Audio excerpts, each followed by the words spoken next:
స్తోత్రం చెప్తారా? ఎంతమంది సంతోషంగా ఉన్నారు? ఇంకోసారి హల్లెలూయా చెప్తారా? బిగ్గరగా హల్లెలూయా చెప్తారా? సంతోషం యేసయ్యా అంటారా? యా, అందరం వాక్యానికి వెళ్దాం. నిర్గమకాండము 14వ అధ్యాయము 10వ వచనం చదవండి.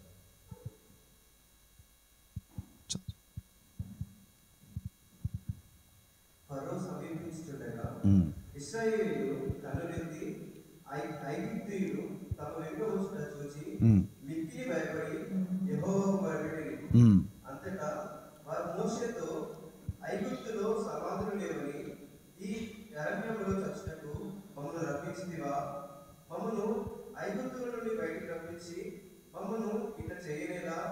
మా జోలికి రావద్దు, ఐగుప్తీయులకు దాసుల పొందుమని ఐగుప్తులో మేము నీకు చెప్పిన మాట ఇదే కదా. మేము ఈ అరణ్యంలో చచ్చుట కంటే ఐగుప్తులకు దాసుల వంకమే మేలని చెప్పింది.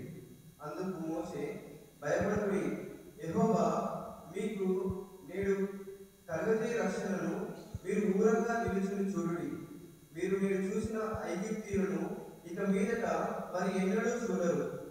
యెహోవా మీ పక్షంలో యుద్ధం చేయరు, మీరు ఊరంగా ఉండవాలని ప్రజలతో చెప్పారు. అంతలో యెహోవా మోషేతో, నీవేళ నాకు మొరపెట్టుచున్నావు, సాగిపోవుడి అని ఇశ్రాయేలీయులతో చెప్పుము. నీవు నీ కర్రను ఎత్తి ఆ సముద్రం వైపు నీ చెయ్యి చాపి దాని పాయంగా చేయుము. అప్పుడు ఇశ్రాయేలీయులు సముద్రం మధ్యను ఆరిన నేల మీద నడిచిపోదురు. హల్లెలూయా. మనం దేవుని నమ్ముకున్న విశ్వాసులందరికీ, మరి దేవుని వెంబడించిన వారందరికీ, మరి ఇశ్రాయేలు ప్రజలు ఐగుప్తులో మరి 400 సంవత్సరాలు పైగా బానిసత్వముగా ఉండి దేవుడు ఆయన ఇచ్చిన వాగ్దానము యాకోబుకి ఇచ్చినాడు. యాకోబు ఐగుప్తుకి వెళ్ళాలంటే భయపడితే యాకోబు దేవుడు అంటాడు, నేను మరలా ఇక్కడికి నేను తీసుకొస్తాను, వెళ్ళండి. 70 మంది వెళుతారు. ఆ 70 మంది లక్షలాది మంది అవుతారు. మరి ఐగుప్తు దేశంలో మరి ఎక్కువగా ఆశీర్వదింపబడుతున్నారు. అపవాదికి, దుష్టుడికి అది నచ్చట్లే. ఇశ్రాయేలు ప్రజలని ఎంతగానో శ్రమ పెడతా ఉన్నారు. వారు ఎంత శ్రమ పెడుతుంటే అంతగా వారు అభివృద్ధి చెందుతున్నారు. ఆమేన్, హల్లెలూయా.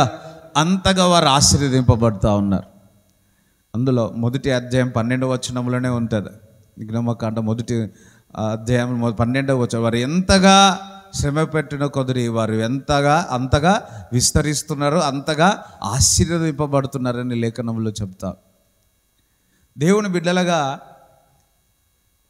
అపవాది మనుషుల్లో ఉండి వాడు ఎంతగా మనను శ్రమ పెట్టినా కాదు, మనం విస్తరింపబడతాం, మనం ఆశీర్వదింపబడతాం. ఆమేన్, హల్లెలూయా. అది మనం బాగా గుర్తుపెట్టుకోవాలి. అయ్యో, ఈ సమస్య నాకు ఉంది కదా, కాబట్టి ఇక్కడ నేను ఆగిపోతా. ఈ కష్టం నాకు ఉంది కదా, ఇక్కడనే నేను ఆగిపోతా. వారు ఏమనుకుంటారో, వీరేమనుకుంటారో, వీళ్ళు ఇట్లా అంటారు, వాళ్ళు అట్లా అంటారు అని మనం ఏం చేస్తామంటే ముందుకు వెళ్ళకుండా చాలా మట్టుకు ప్రజలు ఏమనుకుంటున్నారో, ఈ శ్రమకు, ఈ బాధకు, ఈ కష్టానికి ఏమనుకుంటారో అని చెప్పి మనం ముందు కదలకుండా ఉంటాం. చాలామంది, అరే నువ్వు దేవుడు నమ్ముకున్నారు కదా, ఈ సమస్య నీకు ఎందుకుంది, ఈ కష్టం నీకు ఎందుకుంది, ఈ బాధ ఎందుకు నీకుందని అడుగుతారేమో, అంటారేమో. బయటికి రాకుండా వారు కొంతమంది ఉన్నారు. ఇక్కడ శ్రమ పెట్టడం అంటే మామూలు శ్రమ పెట్టడం కాదు. అంతగా ఇశ్రాయేలు ప్రజలని శ్రమ పెడతా ఉంటే వారు అంతగా విస్తరిస్తూ ఉన్నారు, అంతగా ఆశ్చర్యపడుతూ ఉన్నారు. ఆమేన్, హల్లెలూయా. ఈరోజు అపవాది మిమ్మల్ని ఎంతగా క్రష్ చేసినా, అర్థమైందా, మిమ్మల్ని ఎంతగా లేవరేయకుండా చేయొచ్చున్నా, నిన్ను కానీ నీ కుటుంబాన్ని కానీ మీరు ముందుకు కొనసాగుతూనే ఉంటారు. మీరు విస్తరింపనే పడుతూ ఉంటారు, మీరు ఆశీర్వదింపబడుతూనే ఉంటారు. హల్లెలూయా. మనం ఒక్కటి చేయాల్సింది ఏంటంటే ముందుకు కొనసాగాలి.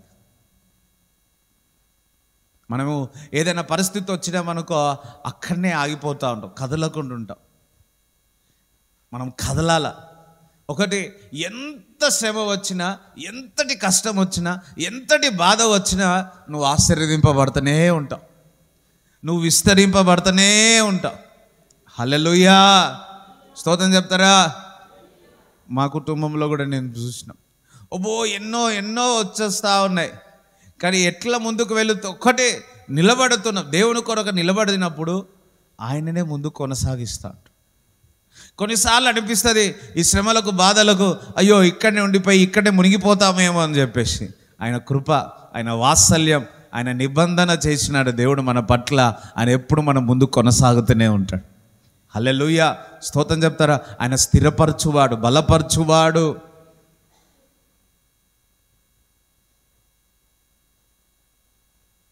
ఈరోజు దేని బట్టి నువ్వు ముందుకు వెళ్ళలేకపోతున్నావేమో, దేవుని కృప, దేవుని వాత్సల్యం, దేవుని నిబంధన, వాగ్దానం, దేవుని కృప, ఆయన హస్తం నీ మీద ఉన్నది. హల్లెలూయా, ఆయన హస్తం మిమ్మల్ని ముందుకు తీసుకెళ్ళునుగాక. హల్లెలూయా. ఇక్కడ చూచినట్లయితే మరి ఐగుప్తు దేశం నుంచి ఇశ్రాయేలు ప్రజలు మరి ప్రయాణం చేస్తూ ఉన్నారు. ప్రయాణం చేస్తూ ఇంకా ముందుకు వెళ్ళిపోతున్న లక్షలాది మంది ప్రయాణం చేస్తున్నారు. ఫరో కూడా హృదయాన్ని ఎవరు కఠినపరిచినాడు? దేవుడే హృదయాన్ని కఠినపరిచినాడు. హల్లెలూయా. ఎవరు కఠినపరిచినారు? దేవుడే ఫరో యొక్క హృదయాన్ని కఠినపరిచినాడు. 10 తెగుళ్ళు వచ్చిన ఆయన మారు మనసు పొందుతలే. ఎందుకు అంటే ఈరోజు కూడా కొన్ని పరిస్థితుల్లో మనం చూస్తూ ఉంటే ఫరోకు చాలా కఠినముగా ఉన్నాడు. ఆ కఠిన హృదయం కూడా ఎవరు పెడతా ఉన్నాడు, ఎవరు ఇస్తూ ఉన్నాడు? దేవుడైన లేఖనములు చెప్తా. మరి ఎంత కఠినంగా ఉన్నా కానీ మోషే మాత్రం ముందుకు కొనసాగుతూనే ఉన్నాడు. హల్లెలూయా, స్తోత్రం చెప్తారా? ఒక దిక్కేమో ఫరో యొక్క హృదయాన్ని కఠినముగా ఉన్నది, ఒక దిక్కేమో దేవుడు మోషేని ముందుకు నడిపిస్తూనే ఉన్నాడు. ఒక దిక్కు నీకు శ్రమలు, బాధలు, కష్టాలు ఉంటూనే ఉన్నాయి. మోషేకు తోడుగున్న దేవుడు యెహోషువకు తోడుగా ఉన్నాడు. యెహోషువకు తోడుగున్న దేవుడు నీకు నాకు తోడుగా ఉండి ముందుకు నడిపిస్తూ ఉంటాడు. హల్లెలూయా. కఠినల మధ్యలో ఉన్నాం మనం, కఠినల మనసుల మధ్యలో ఉన్నాం మేము. అటువంటి వారి హృదయం ఎంత కఠినమైన దేవుడు మోషేని నిలబెట్టి ఉన్నాడు. మోషే గొప్ప నాయకుడు ఎందుకైనాడంటే ఆయన కఠిన హృదయాల్లో వారిలో నాయకుడు ఉన్నాడు. ఒక నలుగురిని ఒక దగ్గర తీసుకెళ్ళాలంటే కష్టం, అట్లాంటిది లక్షలాది మందిని మరి ప్రయాణం చేస్తాం. దేవునికి స్తోత్రం చెప్తారా? అందరం హల్లెలూయా చెప్తారా? హల్లెలూయా. చూడండి, ప్రయాణం చేసినారు, కొంత పోయినారు. వెనుక నుంచి చూస్తే ఫరో సైన్యం అంతా కూడా, ఐగుప్తులందరూ కూడా వచ్చి వీరిని చంపివేస్తారేమని చెప్పి భయపడిపోయారు కదా. భయపడిపోయి ఏడుస్తూ ఉన్నారు. కొంతమంది సనుగుతున్నారు, కొంతమంది గునుగుతున్నారు. అరే బాబు, ఇక్కడ చనిపోయే బదులు అక్కడనే బానిసత్వముగా ఉంటే బాగుండు కదా, అక్కడే మేము చనిపోయినా బాగుండు కదా అని చెప్పి మోషేకు నానా మాటలు అంటూ ఉన్నారు. అప్పుడు మోషే అంటాడు, మీరేం అసలు చింతించకండి అని దేవుని ఎదుట ఏడుస్తూ ప్రార్థన చేస్తూ ఉన్నాడు. ఏడుస్తూ ప్రార్థన చేస్తూ ఉంటే, కేకలు వేస్తూ ఉంటే దేవుడేమన్నాడు? నువ్వెందుకు ఏడుస్తున్నావు? పక్కపడతాను, నువ్వెందుకు ఏడుస్తున్నావు అని. అయ్యో హల్లెలూయా, నువ్వెందుకు ఏడుస్తున్నావు? చూడండి, ఇంత పరిస్థితి, కఠినమైన పరిస్థితి, కష్టం వస్తే ఎంత ఈజీగా దేవుడు అంటున్నాడు. లక్షలాది, చూడండి, ఒక 10 మంది వ్యతిరేకంగా మాట్లాడితేనే మనం తట్టుకోలేము. ఒక గుంపుగా వచ్చి మోషేకి ఈ విధంగా మాట్లాడుతుంటే మోషేకి ఎలా ఉంటుంది? ఏమవుతుందో మోషే కూడా తెలియదు. ఎర్ర సముద్రం ముందు వచ్చింది, అది ఏం చేయాలో తెలియదు. వెనుకకు పోలేడు, ముందుకే పోవాలా. హల్లెలూయా, అందరం హల్లెలూయా చెప్తారా? వెనుకకైతే పోలేరు, ఎందుకంటే ఆ శత్రువులు ఉన్నారు. ఆ శత్రువులు ఏమైనా వెనుకకి వెళితే ముద్దు పెట్టుకొని మళ్ళీ రండి అని చెప్తారా? ఒకటే చేస్తారు. ఏం చేస్తారు? చంపివేస్తాడు. దొంగలించడానికి నాశనం చేయడానికే, హత్య చేయడానికే ఉంది. వెనుకకు వెళ్ళలేరు. మళ్ళీ మోసే వెనుకకి వెళ్ళే ఛాన్సే లేదు. నువ్వు దేవుని నమ్ముకున్న తర్వాత మళ్ళీ వెనుకకి వెళ్ళడానికి నో. ముందుకు మరి ఏం చేయాలా? దేవునికి మొర పెడుతున్నాడు. దేవుడు అంటున్నాడు, నువ్వెందుకు ఏడుస్తున్నావు? నువ్వెందుకు అంత దిగులు పడుతున్నావు? నీ చేతుల్లో ఏమున్నది? కర్ర ఉన్నది. ఆ కర్ర తీసుకొని ఏం చేయమంటున్నాడు? ఆ ఎర్ర సముద్రం వైపు పాయలు చేయమంటు. ఎవరు చేయమంటున్నాడు? మోషేనే చేయమంట. పక్కవారితో నిన్నే చేయమంటున్నాడు. హల్లెలూయా. చూడండి, ఇక్కడ నేను చేస్తా అన్నాడా? ఎవరిని చేయమంటున్నాడు? చదవండి ఒకసారి.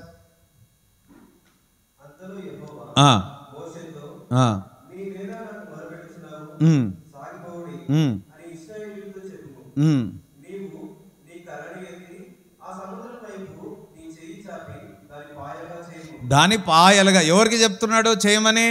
మోషేకే చెప్తున్నాడు. నేనేం చేయను, నువ్వే చెయ్యి అంటున్నాడు. కర్ర అంటే దేవుని వాక్యం. ఆ వాక్యం ఎలుగెత్తి ఎర్ర సముద్రం వైపు చూపిస్తే, నీ వాక్యం ఎలుగెత్తి నీ పరిస్థితుల వైపు చూస్తే నీవే ఆ పరిస్థితుల్లో నుంచి గొప్ప విజయం సాధిస్తావు. అందరం హల్లెలూయా చెప్తారా? ఇప్పుడు దేవుడు వచ్చి ఆ ఎర్ర సముద్రం పాయలు చేసినాడా? ఎస్, దేవుని కార్యమే అక్కడ జరిగింది. కానీ మోషేకి ఏం చెప్తున్నాడు? నువ్వు కార్య వైపు చూపించి నువ్వు ఎర్ర సముద్రం ఏం చేయమంటున్నాడు? ఈరోజు అందరం ఇంటికి వెళ్దాం, బకెట్ నీళ్ళు తీసుకుందాం, ఆ నీళ్ళు ఇట్లా అందాం, కర్ర తీసుకోండి ఇట్లా అనండి. హల్లెలూయా. అయ్యో, ప్రాక్టీస్ చేయండి. రోజు ఒక రోజు అనండి. ఏదో ఒక రోజు ఆ నీళ్ళు ఇట్లా అవుతుంది, మనకు భయం అవుతుంది, వెనుకకు వచ్చేస్తాం. ఒకసారి ఆలోచించండి. అంతగా నీళ్ళు ఉన్నాయి, ఏ విధంగా పోతారు? అది జీవితంలో వింటున్నారా? భూమి ఆకాశం సృష్టింపబడిన తర్వాత దేవుడు ఆ ఎర్ర సముద్రం పాయలు చేసిన దేవుడు ఇప్పటికీ ఎప్పటికీ ఎన్నటికీ గుర్తుపోయే విధముగా చేసినాడు దేవుడు. స్తోత్రం చెప్తారా? హల్లెలూయా. వింటున్నారా? ఆమేన్. స్తోత్రం చెప్తాండి. హల్లెలూయా. ఇక్కడ ఎవరైనా వ్యాపారం చేయాలని ఆశతో ఉన్నారా? వ్యాపారం పెట్టాలా ఆలోచనలతో, ఏదైనా పండ్లు అమ్మాలన్నా, అయ్యో లేరా? పండ్లు అమ్మాలని రాలేదా ఎవరికి ఆలోచన? మళ్ళీ అయిపోయిన తర్వాత వస్తారు మీరు, టైం అయిపోతుంది.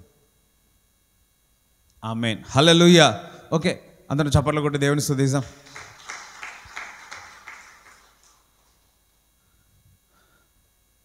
మోషే చూడండి, ఆ మాట చదవండి.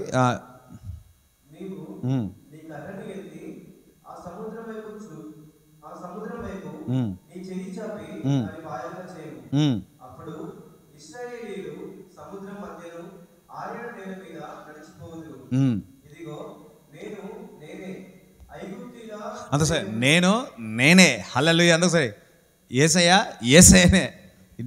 ఇది భలే ఉంటుంది. ఇదిగో నేనే. English Bible I am.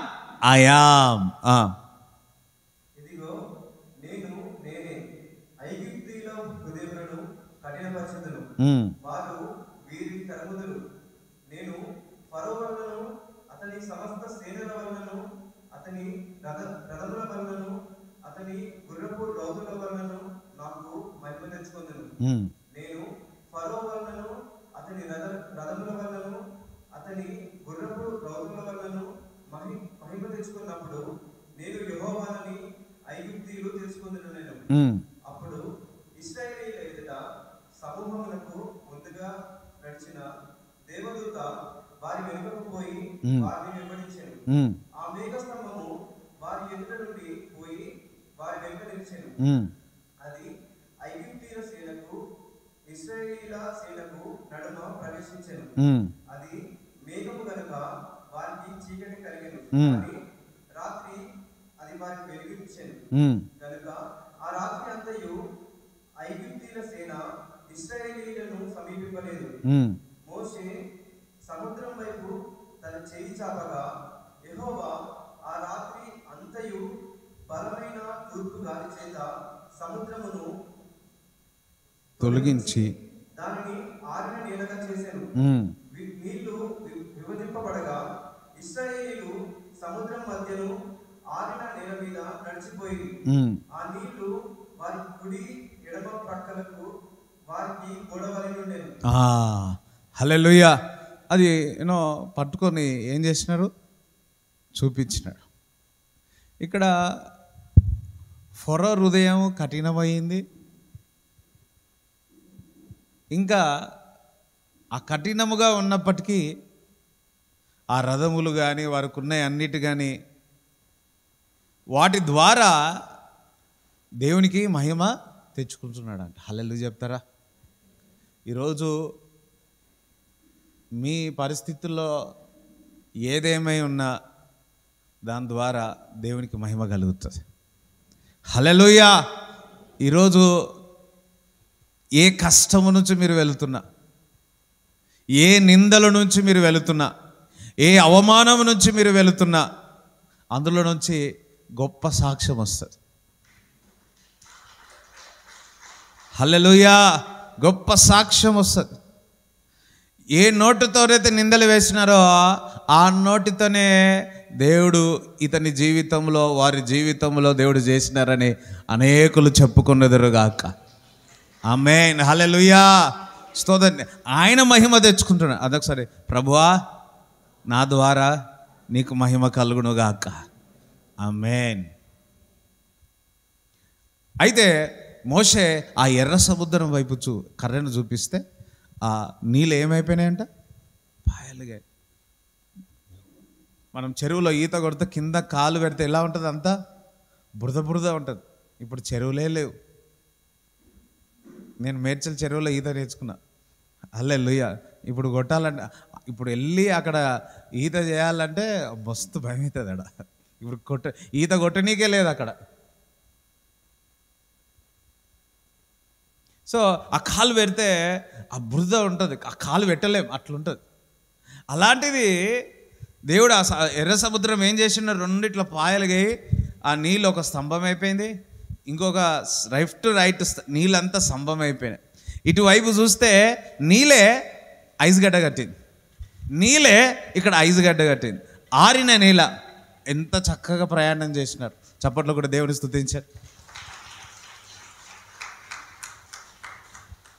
ఒకసారి ఊహించుకోండి, మీరే ఉన్నారు ఎర్ర సముద్రం దగ్గర, ఆ రెండు పాయలైనాయి,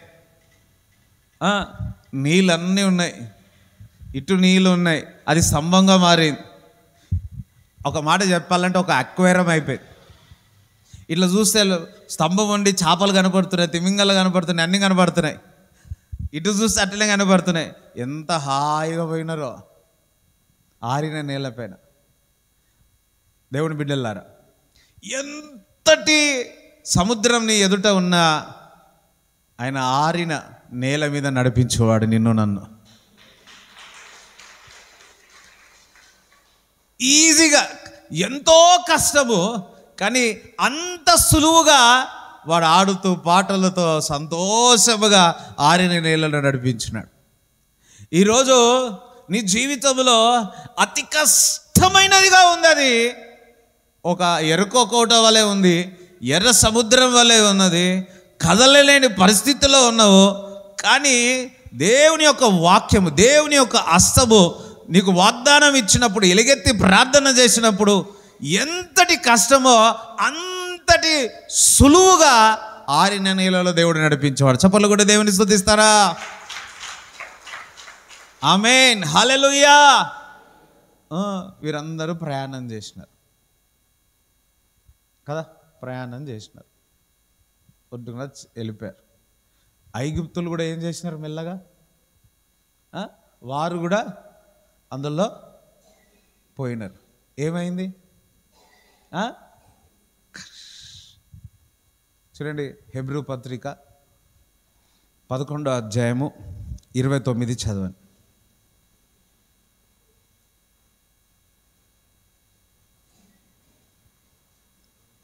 హెబ్రూ 11:29. విశ్వాసమును బట్టి వారు పొడి నీళ్ళ కింద ఉమ్, ఎర్ర సముద్రంలో పడి నడిచిపోయి ఉమ్. ఐగుప్తీయులు ఆలతో చేసి మునిగిపోయి. ఇశ్రాయేలు ప్రజలు చేసినట్టు వీరు చేయాలనుకున్నారు, కానీ ఏమైపోయారంట? మునిగిపోయారు. అందరూ మునిగిపోయారు అని. హల్లెలూయా. అందుకే దేవుడు ఒకసారి అంటాడు, దేవుని పిల్లలకే. అయ్యో ఇది చూడండి ఒకసారి పక్క పడతాడు. దేవుని పిల్లల రొట్టె దేవుని పిల్లలకే. దేవుని పిల్లల యొక్క ఆశీర్వాదము దేవుని పిల్లలకే. ఇంకా ఐగుప్తు అన్యులకు, నమ్మని వారికి కాదు. అరే ఇది ఆరిన నేల మీద వారు నడిచినారు కదా, నేను కూడా ఆరిన నేల మీద నడవాలని వీరు వెళ్ళినారు. కానీ ఏమైంది? వీళ్ళు అందులో మునిగిపోయారు.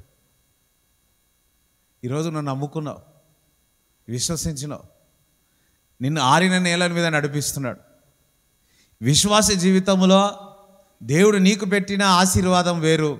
నీకులాగానే ఇతరులు నమ్మని వారు, ఐగుప్తులు లాంటి వారు చేస్తే వారు ఏమైపోతారు? మునిగిపోతారు. అయ్యో హల్లెలూయా చెప్తారా?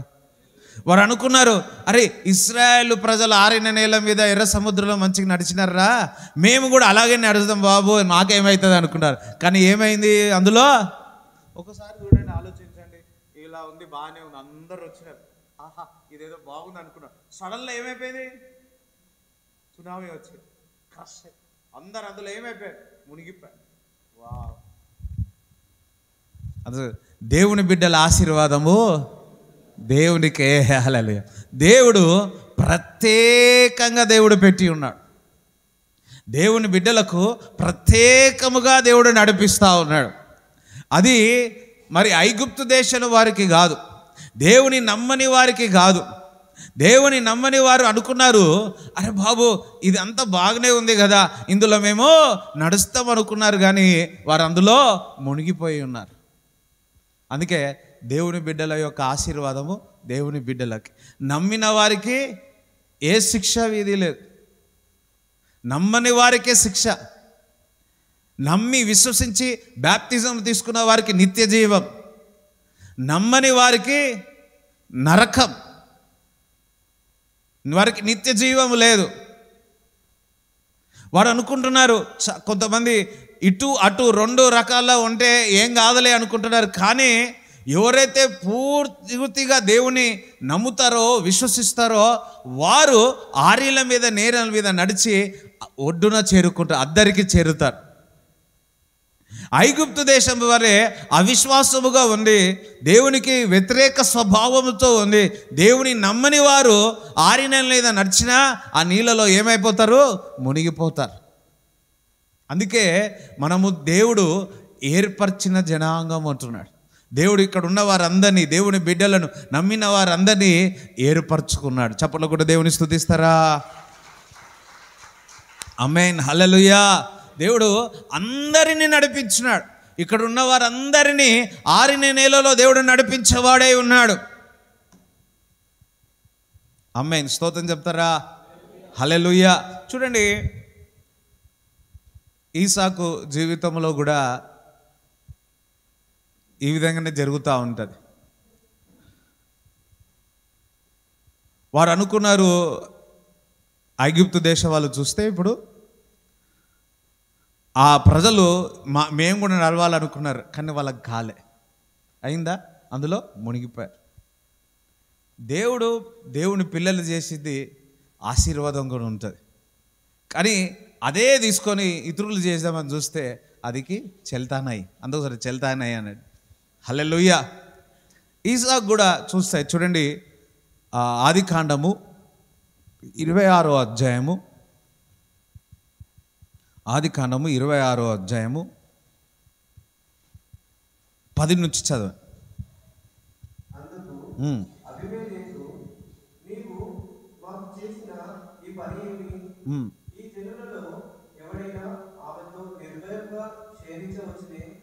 అప్పుడు నీవు మా మీదికి పాపము తెచ్చిపెట్టువాడు కదా అనేను. అబీమెలెకు ఈ మనిషి జోలికైనను ఇతని భార్య జోలికైనను వెళ్ళేవాడు నిశ్చయముగా మరణశిక్ష పొందునని తన ప్రజలకందరికీ ఆజ్ఞాపింపగా ఇస్సాకు ఆ దేశమందున్న వాడై విత్తనము వేసి ఆ సంవత్సరము 100 ఫలం పొందెను. యెహోవా అతన్ని ఆశీర్వదించెను గనుక ఆ మనుష్యుడు గొప్పవాడాయెను. అతడు మిక్కిలి గొప్పవాడగు వరకు క్రమక్రమముగా అభివృద్ధి పొందుతూ వచ్చెను. అతనికి గొర్రెల ఆస్తియు గొర్రెల ఆస్తియు దాసులు గొప్ప సమూహములు కలిగినందున ఫిలిష్తీయులు అతని యందు అసూయపడిరి. అతని తండ్రి అయిన అబ్రహాము దినములలో అతని తండ్రి దాసులు త్రవ్విన బావులన్నిటినీ ఫిలిష్తీయులు మన్ను పోసి పూడ్చివేసిరి. అబీమెలెకు, నీవు మాకంటే బాహుబలము గలవాడు గనక మా ఎదురు నుండి వెళ్ళిపోమని ఇస్సాకుతో చెప్పగా, ఇస్సాకు అక్కడి నుండి వెళ్ళి గెరారు లోయలో గుడారం వేసుకుని అక్కడ నివసించాను. అప్పుడు తన తండ్రి అయిన అబ్రహాము దినములలో త్రవ్విన నీళ్ల బావులు ఇస్సాకు తిరిగి త్రవ్వించాను. ఏదైనగా అబ్రహాము వృద్ధి పొందిన తర్వాత ఫిలిష్తీయులు వాటిని పూడ్చివేసిరి. అతడు తన తండ్రి వాటికి పెట్టిన పేర్ల చొప్పున వాటికి తిరిగి పేరు పెట్టారు. మరియు ఇస్సాకు దాసులు ఆ లోయలో త్రవ్వగా జలలు గల నీళ్ల బావి దొరికెను. అప్పుడు గెరారు కాపర్లు ఇస్సాకు కాపర్లతో జగడమాడి, ఈ నీరు మాదే అని చెప్పిరి. కనుక వారు తనతో కలహించినందున అతడు ఆ బావికి ఏషేకు అని పేరు పెట్టారు. వారు మరి ఒక బావి త్రవ్వినప్పుడు దాని కొరకును జగడమాడిరి. కనుక దానికి షిక్నా అని పేరు పెట్టారు. అతడు అక్కడ నుండి వెళ్ళి మరి ఒక బావిని త్రవ్వించాడు. దాని విషయమై వారు జగడమాడలేదు. కనుక అతడు, ఇప్పుడు యెహోవా మనకు ఎడమ కలుగజేసినాడు కనుక ఈ దేశమందు అభివృద్ధి పొందుమనుకొని దానికి రహేబోతు అని పేరు పెట్టాను. ఆమేన్. అందరం హల్లెలూయా చెప్తారా? ఇస్సాకు అది కరువు కాలం, అందులో కరువు కాలం అని నీళ్ళు లేవు.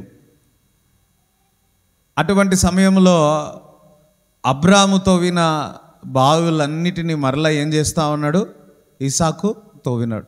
తవ్వితే అందులో నుంచి జలలగల బావి నీళ్ళు వచ్చినాయి. అసలు ఆ నీళ్ళు మరలా అది తవ్వాలని ఇస్సాకు ఎందుకు పంపించింది?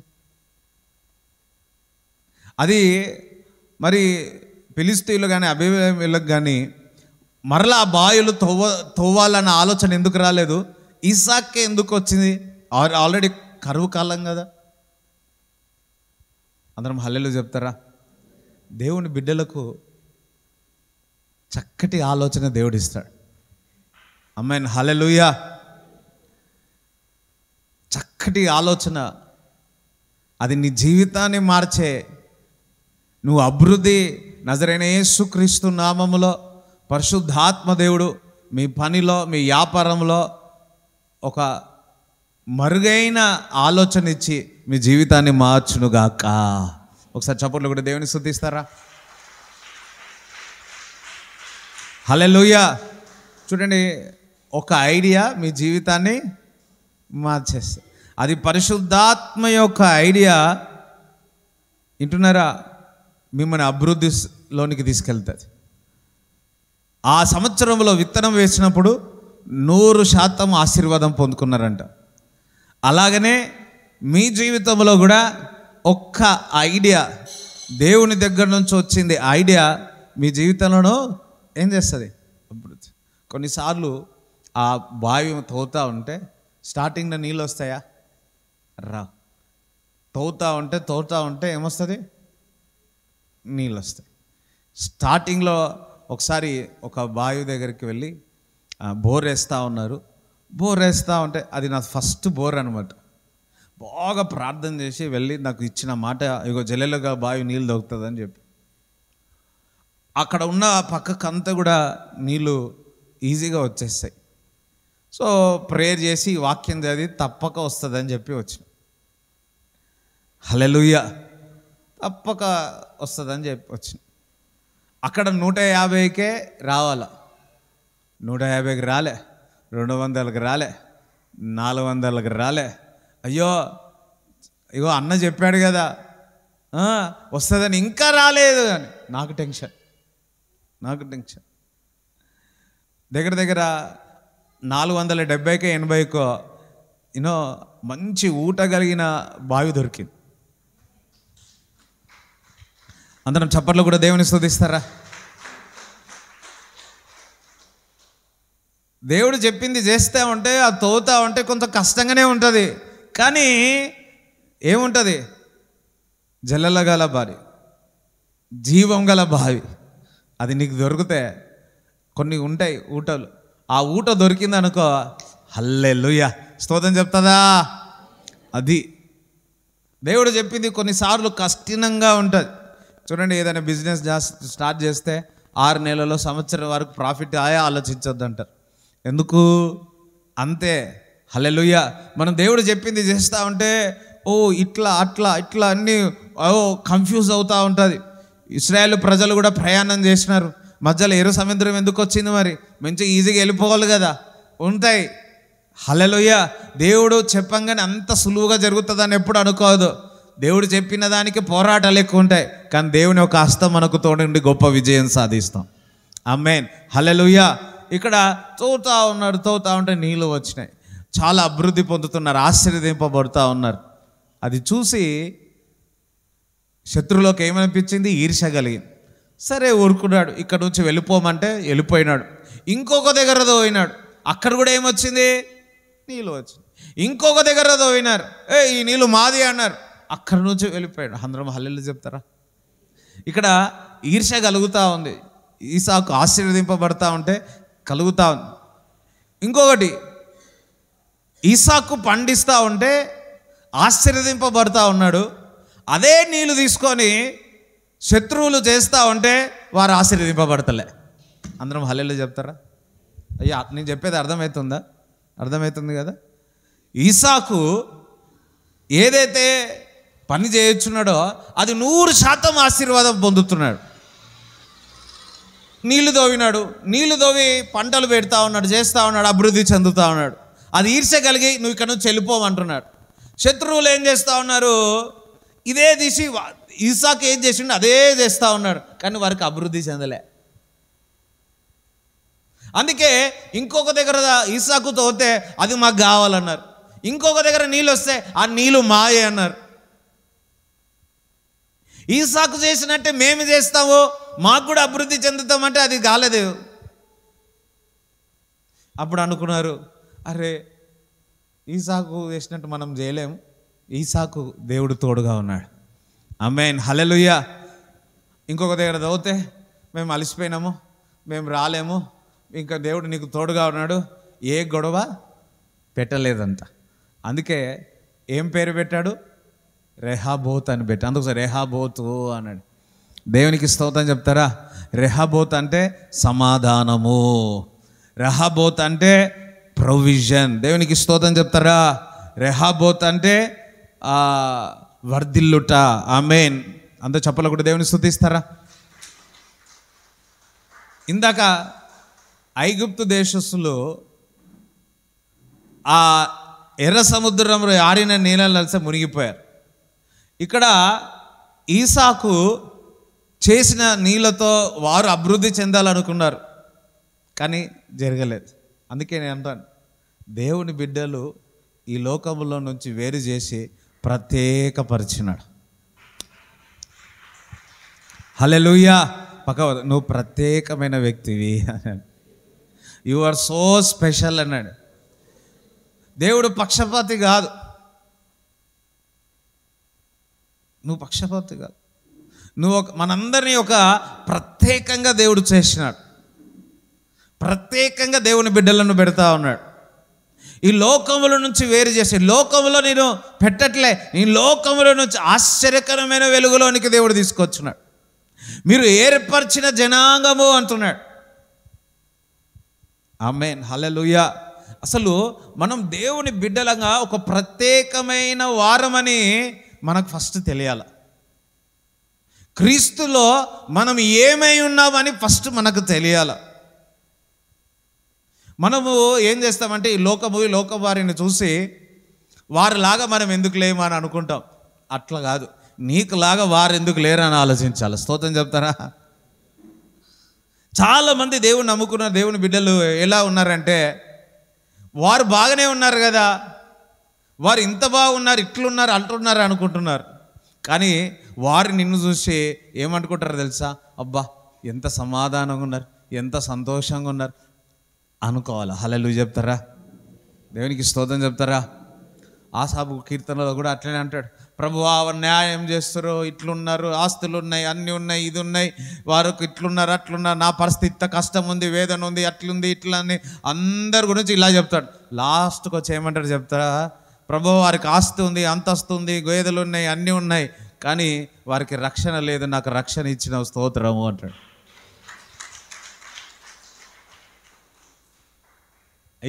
అంతే కదా.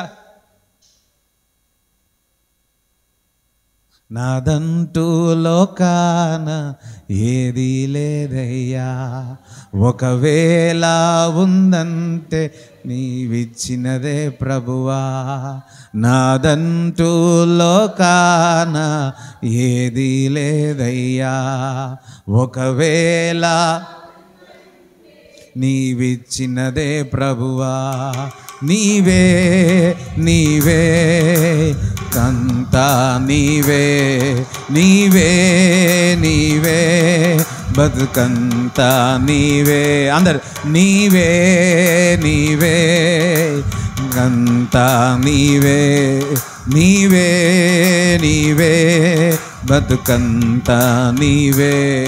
నాదంతు లోకాన ఏది లేదయ్యా, ఒకవేళ ఉందంటే నీవిచ్చినదే ప్రభువా. హల్లెలూయా. అన్నీ ఆయననే. ఒకటి లోకం గురించి నేను వేరు చేసినాడు, లోకంలాగా నీకు ఉండనీకి వీల్లేదు. నీకు నీకు నీకు నీ ఆశీర్వాదము ఇతరులకు పనిచేయదు. హల్లెలూయా. దేవుని బిడ్డలకు ఉన్న ప్రత్యేకత దేవుని బిడ్డల యొక్క ప్రత్యేకతనే. స్తోత్రం చెప్తారా? హల్లెలూయా. అందులో యు ఆర్ సో స్పెషల్ అని ఇది నువ్వు తెలుసుకోవాలి. చూడండి, 100 మంది ఉన్నారు, ఆ 100 మందిలో నువ్వు దేవుని బిడ్డవు. ఆ 99 మంది కాదు, నువ్వే ప్రత్యేకమైన వాడు. మొరపెట్టిన వారు ఉన్నారు, నిజముగా మొరపెట్టిన వారు దేవునికి ఏ విధంగా ఉన్నారంట? సమీపంగా ఉన్నాడు. పక్కవాడు నేను స్పెషల్ అయ్యా అన్నాడు. హల్లెలూయా. నేను సూపర్ స్పెషాలిటీ ఇప్పుడు అన్నీ సూపర్ స్పెషాలిటీ హాస్పిటల్, మల్టీ అన్నీ అబ్బోబ్బో.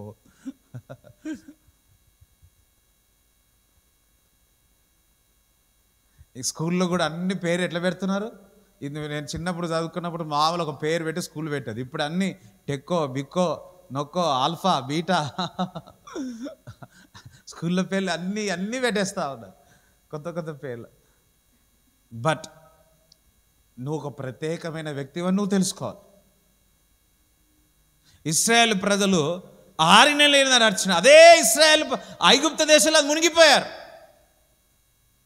ఈసాకు తవ్విన దాంట్లో అభివృద్ధి చెందాడు ఆ నీళ్ళతో, కానీ అదే ఫార్ములా శత్రువులు యూజ్ చేస్తే నడవలే. హల్లెలూయా. ఒకసారి ఇట్లనే అపోస్తుల కార్యము 19వ అధ్యాయము 11 నుంచి చదవండి. అపోస్తుల కార్యము 19వ అధ్యాయం 11 నుంచి చదవండి.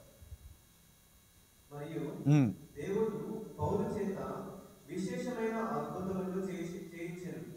అతని శరీరమునకు తగిలిన చేతి గుడ్డలైనను నడిగంటైనను రోగుల యొద్దకు తెచ్చినప్పుడు రోగులు వారిని విడిచెను, దయ్యములు కూడా వదిలిపోయాను. అప్పుడు దేశ సంచారులను మాత్రికులైన కొందరు యూదులు పౌలు ప్రకటించు యేసుతోడు మిమ్మును ఉచ్చారణ చేయుచున్నాను మాట చెప్పి దయ్యములు పట్టిన వారి మీద ప్రభువైన యేసు నామమును ఉచ్చరించుటకు పూనుకొనిరి. యూదులైన స్కెవెయను ఒక ప్రధాన యాజకుని కుమారుడు ఏడుగురు అలాగ చేయుచుండిరి.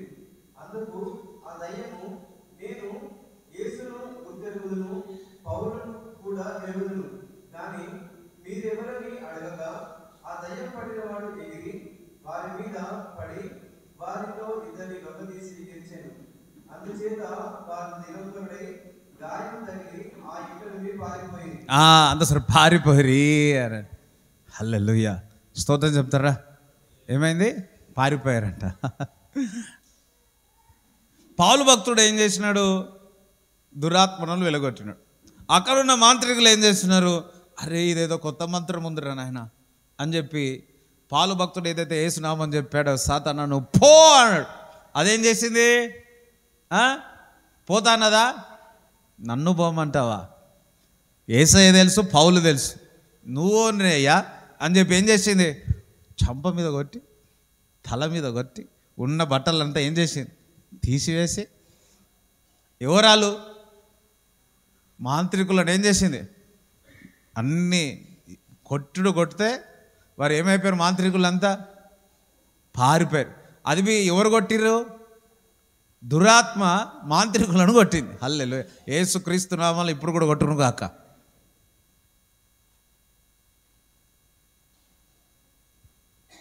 అప్పుడు వరకు వీళ్ళు మంత్రాలు చేసి దయ్యాలని ఉంటే, అరే ఇదేదో బాగుంది కదా, పౌలు భక్తుడు యేసు నామములో దురాత్మ వెలగొట్టిండు, నేను కూడా అలాగనే చేస్తా అని చెప్పి ఏదైతే, అరే పౌలు తెలుసు, యేసు తెలుసు, అవన్నీ వీళ్ళందరూ తెలుసు, నువ్వు ఎవర్రయ్యా అని చెప్పి పడపడపడపడు. అందుకే నేను అన్నాను, దేవుని పిల్లల ఆశీర్వాదం దేవుని పిల్లలకే. అందరం హల్లెలూయా చెప్తారా? దేవుని పిల్లల యొక్క ఆశీర్వాదము దేవుని పిల్లలకే. దేవుడు ఆ విధంగా ఒక ప్రత్యేకంగా దేవుడు పెట్టి ఉన్నాడు. అదే యేసునామము ఇతరులు వాడడానికి వేయలేదు, అది దేవుని బిడ్డలకే. అందుకోసం నువ్వు నేను వాడుకోవడానికే యేసునామం అధికారం. నమ్మిన వారికే ఈ సూచన క్రియలు జరుగుతుంది. హల్లెలూయా. మరలా చెప్తున్నాడు, 6 నెలలలో ఐగుప్తులు వెళ్తే ఏమైపోయారు? మునిగిపోయారు. ఈసాకు తవ్విన నీళ్లు మళ్ళీ వారు కూడా అభివృద్ధి చెందమంటే అభివృద్ధి చెందలేరు. యేసు నామం ద్వారా దురాత్మను ఎలగొట్టాలనుకుంటే పౌల్లాగా వీరు చేయలేకపోయారు. ఎందుకంటే దేవుని బిడ్డలు ప్రత్యేకమైనది. దేవుని వాగ్దానాలు ఎందరైతే నమ్ముతున్నారో, విశ్వసించుతున్నారో వారి జీవితంలో దేవుడు కార్యాలు చేస్తున్నాడు. అయితే ఇక్కడ దేవుని బిడ్డలు మీరు ఎంత ప్రత్యేకమైన వారో మనం మర్చిపోతా ఉన్నాం. ఈ భూమి ఆకాశము దేవుడు సృష్టించినాడు. ఈ సృష్టి అంతయు ఆయనదే. ఈ సృష్టిని పూజించట్లే, సృష్టిని చేసిన వారిని మనం దేవుని ఆరాధిస్తూ ఉన్నాం. ఆయన పిల్లలమైన మనము ఎందరైతే ఆయన నమ్ముతున్నారో పిల్లలగుటకు దేవుడు ఏమిచ్చినాడు? అధికారం ఇచ్చి ఉన్నాడు. నీవు నేను మనం ఒకటి తెలుసుకోవాలా, మనం ప్రత్యేకమైన వ్యక్తులము అని. క్రీస్తు నాలో ఉన్నాడు. ఈ లోకంలో ఉన్నవాడి కంటే నాలో ఉన్నవాడు గొప్పవాడు. చూడండి, కొలొస్సీలు రాసిన పత్రిక 1వ అధ్యాయం 13వ వచనం చదవండి.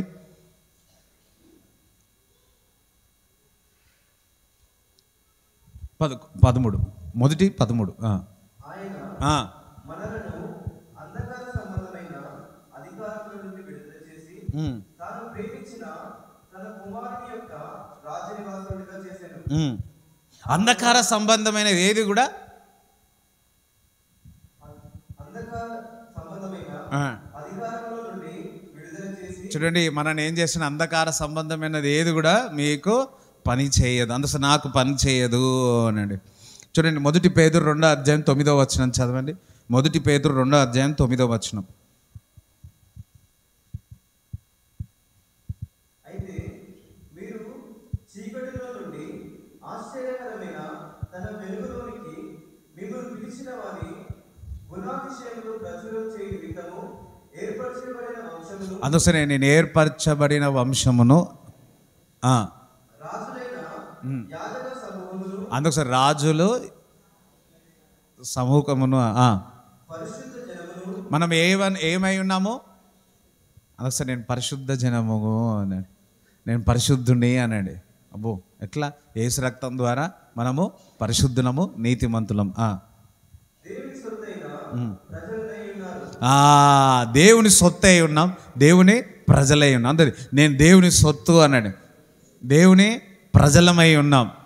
ఎందరైతే దేవుని నమ్ముతున్నారో, విశ్వసించి నమ్మి బ్యాప్టిజంని క్రీస్తుని వెంబడిస్తారో, ఈ నిదుటి పైన ఉంది కదా, నిదుటి పైన పరిశుద్ధాత్మ ద్వారా దేవుని పిల్లలని ఇక్కడ ముద్ర వేయబడ్డది. పక్కవారు చూపియండి, ఇట్లా ఇగో ఇక్కడ వేసినారు పరిశుద్ధాత్మ. చూపియండి ఒకసారి, ఇక్కడ హల్లెలూయా. ఇగో ఇక్కడ వేసినారు, ఇక్కడ ఏమని మీద స్టాంప్, ఒక డాక్యుమెంట్ మీద స్టాంప్ వేస్తే అది విలువ ఉంటుంది. ఇక్కడ నీకు ముద్ర వేసినాడు, ఏమని తెలుసా? నేను దేవుని బిడ్డ, హల్లెలూయా, నేను అపోస్తులు, నేను ప్రవక్త, నేను కుమారుడు, నేను కుమార్తె. స్తోత్రం చెప్తారా? మీరు అద్దం దగ్గర ఎంతమంది ఈరోజు అద్దం దగ్గరికి వెళ్ళినారు? కొంతమంది వెళ్ళలేదా? అందరు వెళ్ళుంటారు నాకు తెలిసి. ఓకే, వెళ్ళినప్పుడల్లా దువ్వేటప్పుడు కానీ చూసేటప్పుడు కానీ ఒక మాట మీరు ఎప్పుడు అనుకోవాలా, ఇది నుదిటి పైన మీరు ఏమంటారు, ఏదైనా పీచు ప్రదానం తీసుకొని ఇట్లా రాసిన పోదు, కానీ మీకు కనబడదు. ఇక్కడ ఏమైంది? పరిశుద్ధాత్మ ద్వారా ఇగో నా కుమారుడు, నా కుమార్తె అని ముద్ర వేయబడ్డది. స్తోత్రం చెప్తారా? మీరు అద్దం చూసినప్పుడల్లా ఎస్, నేను పరిశుద్ధాత్మ ద్వారా నా నుదుటి పైన దేవుని కుమారుడని, దేవుని కుమార్తెనని, నేను అపోస్తులనని, నేను ప్రవక్తనని, నేను యాజకుడని ముద్ర వేయబడ్డది. చప్పలు కూడా దేవుని స్తుతిస్తారా? హల్లెలూయా. ప్రకటన గ్రంథంలో అయితే 1:5 ఉంటుంది, నువ్వు రాజుడివి, రాజు యాజకులు అంట. అందుకని ఐఎమ్ ఎ కింగ్. హల్లెలూయా. అందుకే దేవుడు నా పేరు రాజు పెట్టిన. హల్లెలూయా. అందుకని నేను కింగ్. ఎందరైతే నమ్మి విశ్వసించినారో వారిని ఏమంటారు? చదవండి ఒకసారి. ప్రకటన గ్రంథం 1:5, ఇంగ్లీష్లో 5. నమ్మకమైన సాక్షియు మృతులలో నుండి ఆది సంభూతిగా లేచిన వాడును భూపతులకు అధిపతియైన యేసుక్రీస్తు నుండి కృపా సమాధానములు మీకు కలుగుగాక. మనల్ని ప్రేమించుచు తన రక్తం వలన మన పాపముల నుండి మనల్ని విడిపించిన వారికి మహిమయు ప్రభావమును యుగయుగములు కలుగుగాక. ఆమేన్. ఆయన మనలను తన తండ్రియగు దేవునికి ఒక రాజ్యముగాను యాజకుడుగాను చేశాడు. మన ఒక king, we are king and priest. హల్లెలూయా. మనను రాజుగాను యాజకులుగా దేవుడు చేసినట్టు. పక్క నువ్వు కింగ్ అయ్యా, లేకపోతే పక్కవాడు క్వీన్ అనండి, పక్కవాడు క్వీన్ అనండి. మీ అద్దం దగ్గర చూసుకున్నప్పుడల్లా ఇట్లా లేదు అట్లా లేదని బాధపడద్దు. వింటున్నారా? అద్దం దగ్గర కూర్చున్నప్పుడల్లా యేసు రక్తం చేత నేను కరగబడ్డాను కాబట్టి నేను రాణిని, పక్కవాడితే నేను రాణిని అని. హల్లెలూయా. ఎందుకు మీరు రాణి అయి ఉన్నారు? ఎందుకు మీరు క్వీన్ అయి ఉన్నారు? ఫస్ట్ మీరు ఎప్పుడైతే నీకుగా నువ్వు తక్కువ చేసుకొని నిరాశతో ఉంటే దేవుడు అద్భుతాలు చేయడు. మనం ప్రౌడ్గా ఫీల్ కావాలి. ఏంటంటే యేసు రక్తం చేత కడగబడి దేవుని పిల్లలమని. హల్లెలూయా. నేను బైబిల్ చెప్తున్నాను, ఎందరైతే యేసు నమ్ము విశ్వసిస్తున్నారో వారిని దేవుడు ఏ విధంగా చెప్తున్నాడు, పిలుస్తూ ఉన్నాడు? రాజు అని పిలుస్తున్నాడు. King and priest. రాజులై ఉన్నారు, యాజకులై ఉన్నారని దేవుడు పిలుస్తూ ఉన్నాడు. హల్లెలూయా. ప్రభు నీకేందయ్యా, అందరు అంటారు కదా నీకేందయ్యా కదా. ఒకసారి పక్క నీకేందయ్యా, మరి నాకేంటి? ఎందుకంటే నేను ఏమై ఉన్నాను? క్రీస్తులో రాజునై ఉన్నాడు. క్రీస్తులో ఏమై ఉన్నాను? పరిశుద్ధుడై ఉన్నాడు. క్రీస్తులో నేను ఏమై ఉన్నాను? ఏర్పరిచిన జనాంగమై ఉన్నాడు. క్రీస్తులో మనం ఏమై ఉన్నాము? ముద్ర వేయబడి ఉన్నాం. క్రీస్తులో మనం ఏమై ఉన్నాము? క్రీస్తు సొత్తు అయి ఉన్నాం. యేసు రక్తం చేత మనం కడుగబడి ఉన్నాం. ఆయన అరచేతుల్లో మనం చెక్కబడి ఉన్నాడు. ఆయన నిన్ను నన్ను కొన్నాడు. దేంతో కొన్నాడు? యేసు రక్తం చేత కొన్నాడు. అందుకు సరే, యేసు రక్తం చేత నన్ను కొన్నాడు. నేను ప్రత్యేకమైన వ్యక్తిని, నేను రాజును, నేను రాణిని, ఏర్పరిచిన జనాంగమై ఉన్నాను. పిల్లల ఆశీర్వాదము పిల్లలకే. అందుకే ఈ లోకముల నుంచి వేరు చేసి నిన్ను నన్ను ఒక ప్రత్యేకంగా దేవుడు పెట్టి ఉన్నాడు. అందరూ చాలామంది ఈ లోకంలో దేవుణ్ణి నమ్ముకున్నవారంటే కొందరు ఒక్కొక్కలాగా మాట్లాడతారు. కానీ ఈ మర్మము మిమ్మల్ని తల ఎత్తి చేస్తుంది. స్తోత్రం చెప్తారా? హల్లెలూయా. చూడండి, ఈరోజు నుంచి మీరు నడక మారిపోవాలి. ఇట్లా కాదు, హల్లెలూయా, ధైర్యంగా మీ నడక స్టైలే వేరు ఉండాలి. ఏంది ఈ నడక స్టైల్ అంటే, దేవుని నమ్మి చూడండి హంబుల్గా ఉండాలి. ఆ హంబుల్లోనే రాజు యొక్క నడక ఉంటుంది. అందరం హల్లెలూయా చెప్తారా? చూడండి, కొంతమంది చూస్తే ఒక దిక్కు వినయము కలిగి ఉంటారు, అదే విధముగా రాజులాగా ఉంటారు. మనం దేవుని ఎంత దగ్గరికి వెళ్తామో అంతగా వినయం కలిగి ఉంటాం. అందరం హల్లెలూయా చెప్తారా? అదేవిధముగా అంత హుందాగా కూడా ఉంటాం, అంత హుందా, అంత రాజులాగా ఉంటాం. స్తోత్రం చెప్తారా?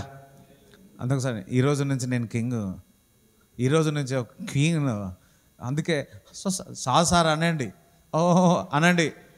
ఒకటి, ఇతరుల నుంచి గొప్పగా అనుకుంటారా? గొప్పగా అనుకోండి, కానీ నీ గురించి నువ్వు తక్కువగా అనుకోక. పక్కన నీ గురించి నువ్వు తక్కువగా అనుకోక. నువ్వు ఏమై ఉన్నావు? క్రీస్తులో రాజువై ఉన్నావు, యాజకులవై ఉన్నావు, దేవుని కుమారుడవై ఉన్నావు, దేవుని కుమార్తెవై ఉన్నావు. దేవుడు నీకు ప్రత్యేకంగా పెట్టి ఉన్నాడు. నీకు నువ్వు ఒక ప్రత్యేకంగా దేవుడు పెట్టి ఉన్నాడు. అన్యులకు మన ఫామ్లో వారికి నడవదు. నీకే పిల్లల ఆశీర్వాదము పిల్లల ఆశీర్వాదమే. దేవుని ఈ వాక్యము మీ హృదయంలో నాటబడునుగాక. తండ్రి నీకు వందనాలు, స్తోత్రాలు. తండ్రి నువ్వు స్వస్థపరచువాడవు తండ్రి, స్వస్థపరచువాడు. నజరైన యేసు నామములో శరీరములో ఏ రోగమున్నా ఇప్పుడే నీ వాక్కును పంపించి బాగు చేయమని ప్రార్థిస్తున్నాను. విడుదల కలుగునుగాక అని ప్రార్థన చేయించున్నాను. గొంతు నొప్పి నుంచి ఇప్పుడే స్వస్థత కలుగునుగాక. ఆ ట్రాన్స్లేట్ ప్రాబ్లం నుంచి స్వస్థత కలుగునుగాక. ఆ మెడ నొప్పి నుంచి స్వస్థత కలుగునుగాక. తల నొప్పి నుంచి స్వస్థత కలుగునుగాక. హార్ట్ చక్కగా పనిచేయునుగాక. సైనస్ ప్రాబ్లం నుంచి స్వస్థత కలుగునుగాక. కిడ్నీ వాపు, kidney infection, blood infection, urine infection యేసు నామములో స్వస్థత కలుగునుగాక. నరాల వీక్నెస్ నుంచి స్ట్రెంథన్ అవునుగాక. ఇప్పుడే స్ట్రెంథన్ అవునుగాక అని ప్రార్థన చేయించున్నాం తండ్రి. నూతనమైన అవయములు దయచేయండి ప్రభా, నూతనమైన అవయములు దయచేయండి తండ్రి. లంగ్స్ ఇన్ఫెక్షన్ నుంచి స్వస్థత కలుగునుగాక. పిరికి గల ఆత్మీయులే యేసు నామములో ఇప్పుడే ఆ పిరికితనం వెళ్ళిపోనుగాక. ఆ లోన్లీనెస్, ఏకాంతం వెళ్ళిపోనుగాక. దైవికమైన సమాధానం షాలోమ్ అని పలుకుతున్నాను తండ్రి. ప్రభువా యెహోవా ఈరే సమకూర్చువాడవు తండ్రి. ఇక్కడున్న వారందరికీ అన్నిటినీ సమకూర్చండి ప్రభువా. వారు చేయించున్నదంతా కూడా ఆశీర్వదింపబడునుగాక. వారి మార్గములంతా దూతలు తోడుగా ఉండి నడిపించునుగాక. వారు ఇచ్చుతున్న విత్తనాన్ని ఆశీర్వదింపి నూరంతలుగా ఆశీర్వదింపబడునుగాక. ప్రభా నీ రక్తం చేత కడగబడిన వారిని ఒక ప్రత్యేకంగా పెట్టి ఉన్నావు తండ్రి. అందరినీ దీవించి ఆశీర్వదించుమని నజరైన యేసుక్రీస్తు నామములో ప్రార్థిస్తున్నాము తండ్రి. ఆమేన్. తండ్రి యొక్క ప్రేమ, కుమారుని యొక్క కృప, పరిశుద్ధాత్మ సహవాసం ఈ కూడి వచ్చిన వారందరికీ దేవుడు తోడుగుని నడిపించునుగాక. ఆమేన్. యేసు రక్తమే జయం, యేసు రక్తమే జయం. యేసు నామములో సంపూర్ణ విజయం కలుగునుగాక. ఆమేన్.